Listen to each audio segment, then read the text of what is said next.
breathtaking nature and adventure, history and culture. Can you imagine where I am? I'm in Lima, the only South American capital on the Pacific Ocean. Here, people enjoy the water year-round.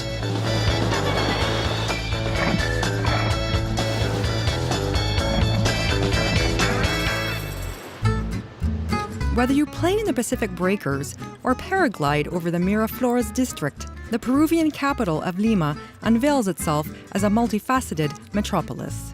Officially founded in 1535 by Spanish conquistador Francisco Pizarro, its civilization dates back millennia.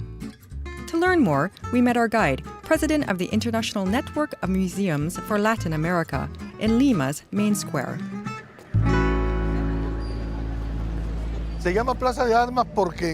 It's called Plaza de Armas because in the 17th and 18th century, Lima was often attacked by pirates and guns were kept inside the government palace.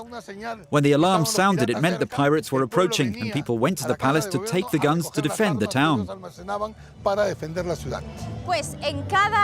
Everywhere you look here, you see a historical monument. First of all, there's the government palace, which is the most important political center in Peru. The last pre-Hispanic governor's house was located here. Over there, the main key for water was kept, and who controls water up to now has the power.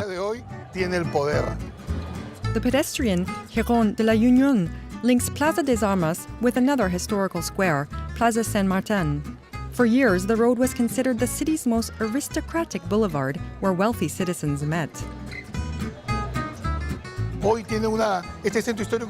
Today, this historical center has an unexpected life because it's a commercial center. But years ago, it was also a social hub.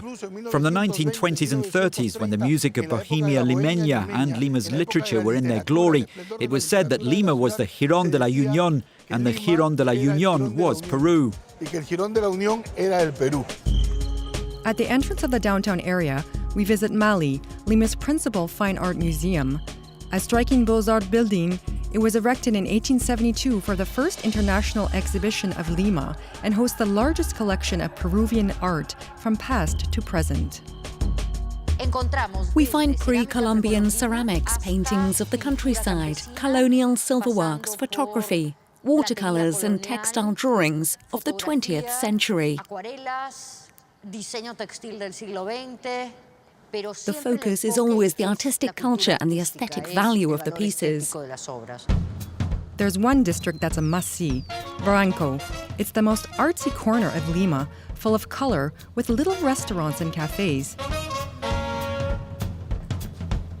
We meet art expert Maria Jose Guede, whose love of the area is obvious.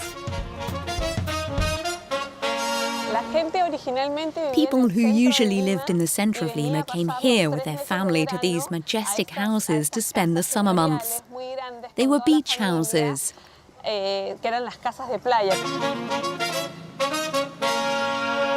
This district is quintessentially Bohemian. How many art galleries are there? We have 24 art galleries and 3 important museums, and the district is full of little art workshops. Maria Jose is the director of a combined hotel and art gallery in one of the most beautifully restored casonas of Barranco. The casonas are elegant Belle Epoque-style houses. This hotel was built in 1914, which makes it 102 years old. It was abandoned for 2 decades and then restored by Beaux-Arts artists. The repairs took 3 years. We didn't want to leave Lima or its sunset on the Malecon walkway overlooking the Pacific from the Costa Verde cliffs. And we couldn't return to Europe without experiencing the night sky from the pre-Inca clay pyramid in Miraflores. Lima has surprised us with its landscapes, its palaces, churches, and art galleries. Now we say adios to the city from one of its impressive archaeological sites, Huaca Pucllana. In the next episode of Peru Life, we travel as far as the Andes to discuss fair trade with coffee and cocoa producers.